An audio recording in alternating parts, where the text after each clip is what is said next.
if there's, let's say there's a person who enters the hospital with a blow to their head and things like that, what are the signs that actually you look at, or do you immediately say, since there's a blow to the head, there's a very high chance of it being a traumatic brain injury? You are doing a show on mental health, matters, right? When you took on such a topic and you wanted to have producers on it and script writers on it, did the Oh no, TV? it's just me. Oh, It's it's just just me. you writing your own It's stuff. just me. Everything is just me. I am the producer. I am the anchor. I host the show. I find the content. Yeah, it's all me. Well, that's a weird stuff. I mean, usually on TV, you kind of have a crew, right? You watch too much of Newsroom. This is what happens when you watch too much. ரொம்ப TV பார்க்கறீங்க. பின்ன ரொம்ப அதுதான் series பொழப்பு. பார்க்கறீங்க. No, but I'm not looking at, you know, when Will comes in and there's like a 15 people waiting to write for him. I'm not looking even in that sense. I'm just looking at like 2 people, like, you know, like, so you don't have that. So now you're just one person, which means that there must be a lot of pressure on you to deliver. So that was. So when I realized that I had a show, I'm like, oh my God, I have a show. What am I supposed to do, and where am I supposed? It's so much of a responsibility. I'm representing the channel, and ayyo தாங்க முடியல.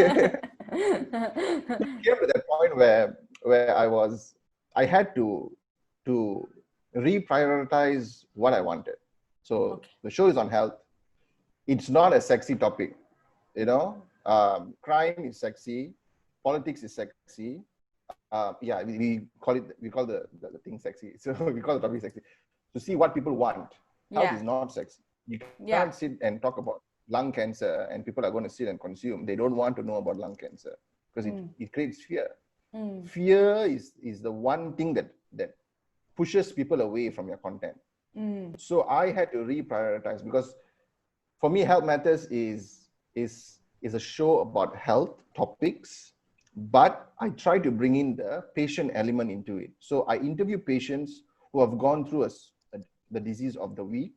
Let's say it's cancer, or let's say it's because of lung, or let's say there is.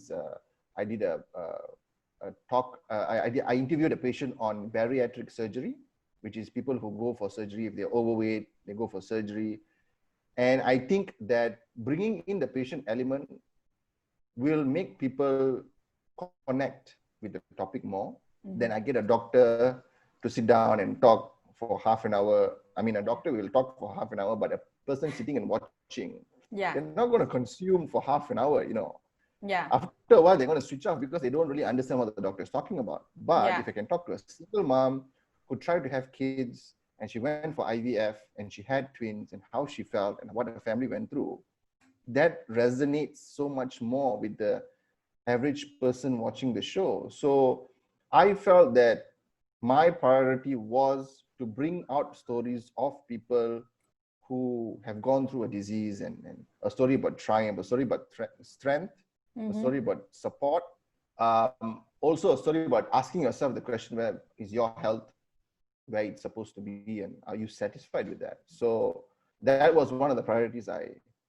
One of the main objectives of why I did the show.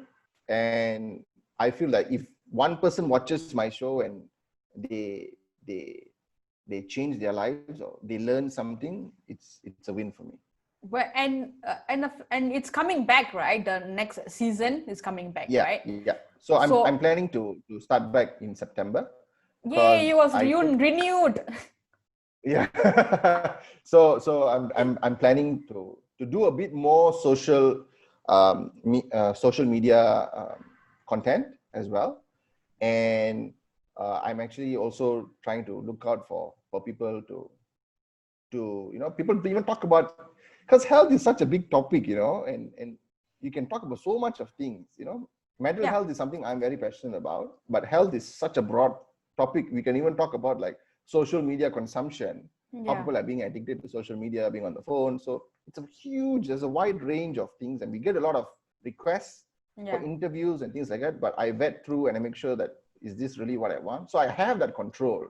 Doing the person, one person doing everything it's a lot of work, but then I still have the control of the content. So I enjoy that. I enjoy that I have the control and to make the decisions. Yeah, I'm also like control. You know, when people tell me, "Oh, Kelly, why don't you hire people for your YouTube and to edit it?" I'm like, and lose my control. Because I've been doing this for so long by myself that now I've become a control freak. Like I cannot relinquish my control. Every time I read a contract and somebody says that, but we will own the rights, I'm like, we are done talking. Like I cannot. Like we own. Yeah. I feel exactly. So when I read contract like that, I cannot deal with it. Like on an emotional level, it just gets to me. But you know, right now, just last week I talked to a psychologist. Right now, there's a trend going on where everybody is jumping on the bandwagon of mental health. So there are people like you and me, that like the psychologists who are coming in and to really talk about mental health, and there's just people jumping in because it's the trend to talk about right now. What do you think about the trend of mental health? I think that the more we talk about mental health, whether it's a trend or not, it is so important. I think that the conversations on mental health need to be more specific. For instance, we need to talk about depression among men, depression among women, postpartum depression. We talk about mental health, this whole generalized thing, we have to take care of our mental health, things like that. But no. Everybody knows already about all that. We need to be more specific for a person watching to say like, hey, I think maybe I have that, or they can relate more because it's such a huge topic. Mental health, there's so much of issues and there's so much of anxiety. Everybody, one of the main things people suffer from is depression, anxiety. But what type of anxiety? What type of depression? So I think the conversation needs to move and evolve to that more specific branch, so that people have a bit more information on it. I feel the more we talk about mental health, it's actually good. The reason that I'm very passionate about mental health is because when I had mental health issues, and I had to go and see someone. And for me, I had early signs of depression. That's what the psychologist said. Because we don't know what's happening to us. You will never know that you're going through something. You need to really be self-aware of how you are changing as a person in order for you to find out. And it's very difficult actually. People who are depressed, they don't know they're depressed. Of course. So you need a good support system. And if you don't have that, it's going to be very difficult for you to diagnose yourself in that sense. But there are tricks and tips that you can look at and see whether there are issues that you go through. And I feel that type of content and that type of information needs to be shared more. Because people don't know whether there's anything wrong with them, and they don't want someone, if they're ignorant. Now we have this whole stigma on mental health. That needs to change. I mean, not a lot of people come out and say that I've gone and seen a psychologist. I had to, I couldn't be productive at all unless I settled that issue that I had. And, I think that type of information needs to be out there for people to consume. What is the early signs of depression? So for me, it was, there is this saying where your demeanor changes, you change as a person. I'm a very happy, jovial, speak to everybody type of person, but I became a very introverted person. I closed off. And you don't know that, because in your head, it's like, it's just a normal day. What? I'm normal. There's nothing wrong with me, But the people around you, that's where the people around you play a huge support and saying, I think are you okay? I mean, you're a bit different. And then you need to reassess. And another thing was, it was quite weird, because one of the things were, the guy said that I would start a sentence and I wouldn't know the word. My brain won't come up with the word. Like, I want to go to the shop, and that word doesn't come in my head. And the guy said that is actually one of the signs. And I was like, what? I did not know this. I did not know this. Exactly. So because because mentally it's not that mentally you're not stable. It's just that you're you have issues, and you're not your 100%. and you're not productive. When you stop being productive, also there is a reason behind that. Sometimes anxiety, sometimes for me, I had a lot on my plate. I had my job as an engineer. I had a show. I was going to get married, family, relationship. It was a lot to handle at that time. Yeah. And I couldn't give 100% for everything. And that's when I actually realized, like, wait a minute, no, wait, I'm the person who always gives 100% for everything. Why has that changed? And that question led me to a lot of conversations with my girlfriend, with my fiance at that time. I was going to get married. And we decided, like, let's go. We need a third person's perspective. You can talk to a friend, you can talk to your family, but everybody is going to be quite biased towards you.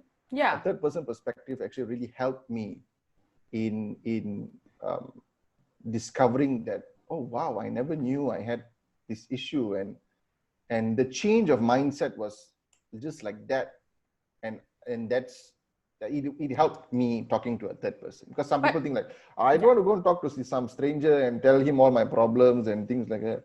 But the third person who you choose as the third party is very important, right? Because it could be the wrong person.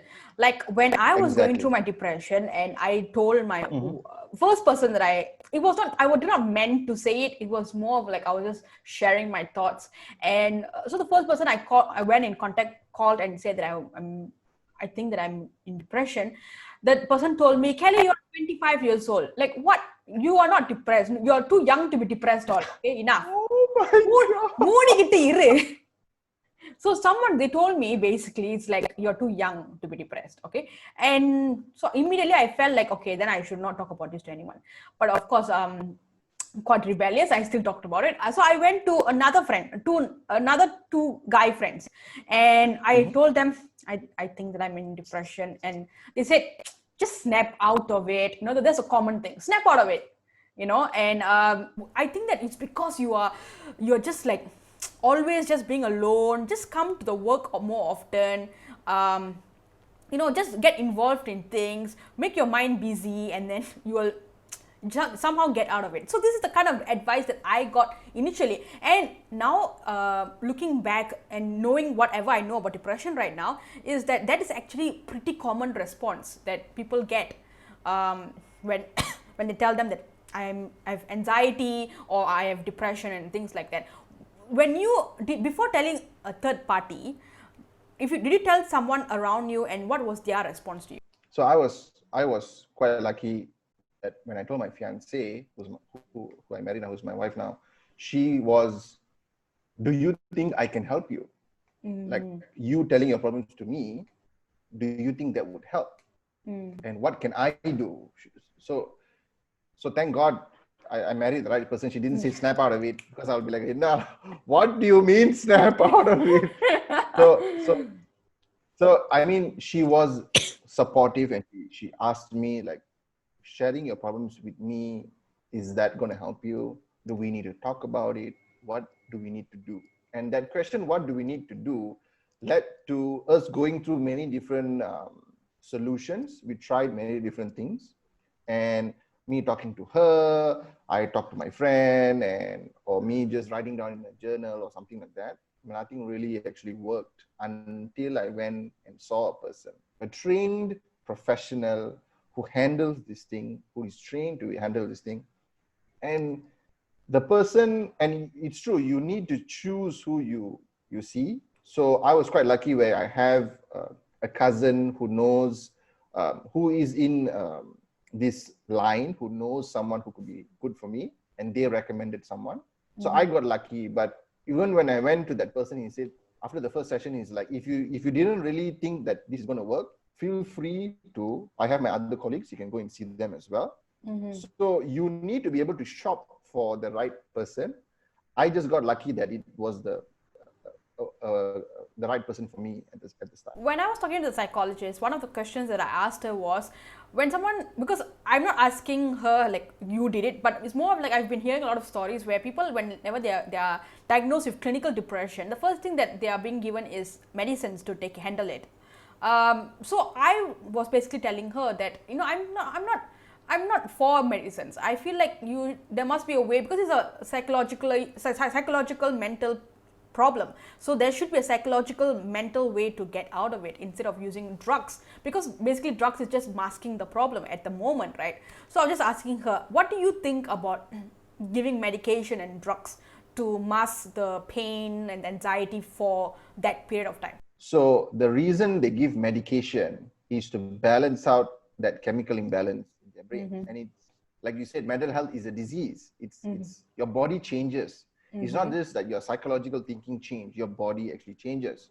So I think that for severe issues and for issues where you can't resolve just by talking, just by sharing, just by changing your attitude towards things, there is a need for medication, but also how much and how dependent are you on the medication also is very important. If you cannot function without taking medication, then there's something hugely wrong. There are a lot of people who are fine, who are productive, who can do their work, who can provide for their family, who are good friends to everyone, but they have very bad mental health issues. And just by going to see a therapist and a psychologist keeps them calm and relaxed, I feel that's okay, because you're a productive member of society. But if you can't do that, you need medication, because sometimes you have mental health issues and it becomes worse over time. There's even, issues like that. Yeah. So you may need to take medication in order for you to be able to function as a normal person. Then yes, definitely. What is the most memorable interview that you have had or guest you have had on your show? One of the most memorable interviews I had was, I interviewed a terminal lung cancer patient. And we talked about, I interviewed the doctor earlier in the hospital, and he talked about all the technology and this and that, lung cancer, don't smoke and all that and everything. And then I talked to the patient and I wanted to try to get his experience, and he's terminal. I don't know whether, I have to check whether he's still alive or not. Hopefully, touch wood, hopefully he is. But I asked him whether he had any regrets. And the emotion and the pain and that I got back, he didn't answer the question. He just looked at me.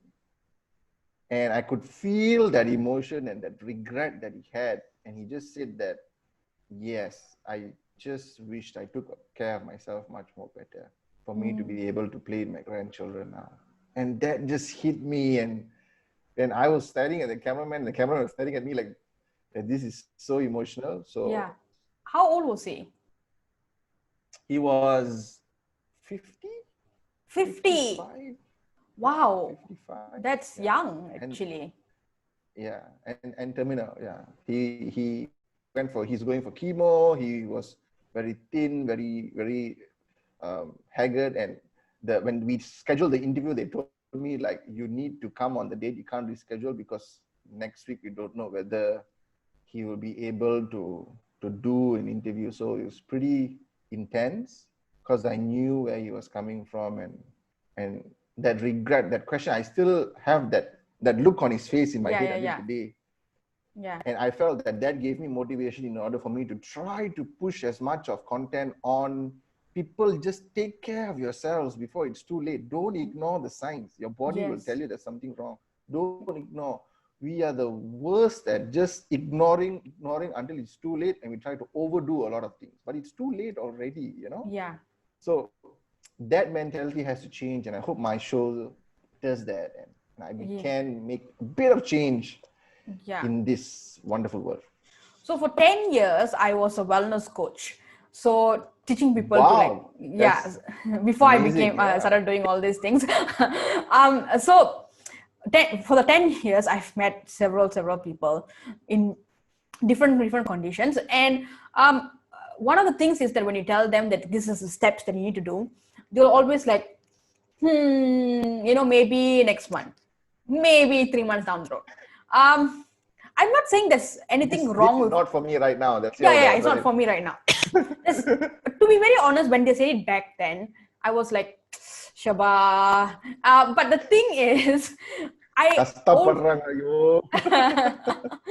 no, now hero கொடுத்து பேசியாச்சு. Okay, but the thing is that runs in my head all the time is that you either take care of your body now, or whatever minimal amount of money that you have to pay now, or you will end up paying in a huge chunk in the future. And when I see some clients sitting across me, it's like I can see their future if they don't take care of this. I had other coaches beside me who are very frank, who will say, you go like this, in a couple of years you'll die. But I am not that kind of a person. I am more of the nicer kind of a person. Oh my God, that's so bad. I know. I had some coaches like that. No, but those coaches, but I'm telling you, when they say it, they immediately get on the program.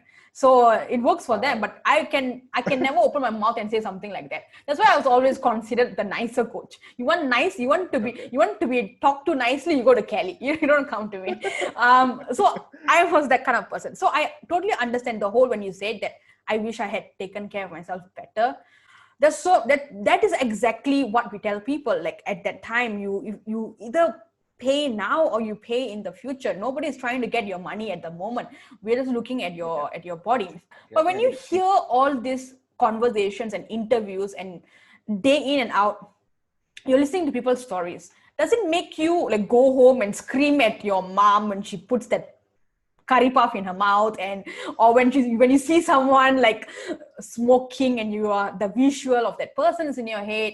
Like, how do you react when you go back into the society and you meet ordinary people, and how do you react to it? First of all, when I started doing the show, I was so worried about my health. I'm like, itna varshama nama nallave paathu.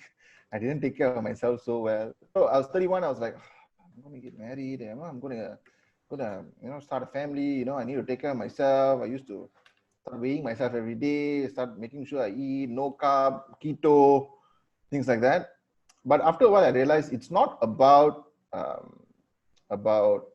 working out. You need to work out. You need to eat healthy. Yes, I felt everything should be done just in moderation. Yeah. Don't overdo something that will make you unhappy. Because for me, food-wise, I love rice. சோறு சாப்பிட்டு தான் ஆகணும். Keto diet எப்படி சோறு சாப்பிடுறது? எப்படி keto diet செய்யறது? I cannot. I eat the chicken and I go to banana. I've gone one time in my life to banana leaf and I sat down and I said, "Anna சோறு வேணாம்." The Anna looked at me like, how can you do that? You betray us when you do something like that. Exactly. So I was not happy at all. My worst banana leaf meal I had was just the chicken, the vegetable, the tairi, everything, no rice. It was the worst banana meal ever. So I decided, like, instead of cutting it off, let's do moderation. Take a bit of this, a bit of that. You need to look at certain things, trial and error, what works for you. I don't like to go jogging. Yeah, I don't like to go jogging. I just don't like to just run, and I hate it. So I try to do sports, badminton, futsal, things like that, where it's more competitive. Yeah. And I realize I push myself more when it's more competitive. Yeah. So that's where you need to look at yourself and your attitude and find what works for you, but that will take time. Yeah. In order for you to. Yeah, I would love to see season 2 first episode. So please send it to me. Not worrying, okay. I am so paranoid now. I want to see it. Fine. All right, thank you so much. Not to your level, Kelly. Not to your level of content. Yeah, level on irukudha. Okay, thank you so much for coming on board for Can We Just Talk session, and I'll update you with more information in Instagram. Okay, thank you. Thank you so much. Bye. Bye.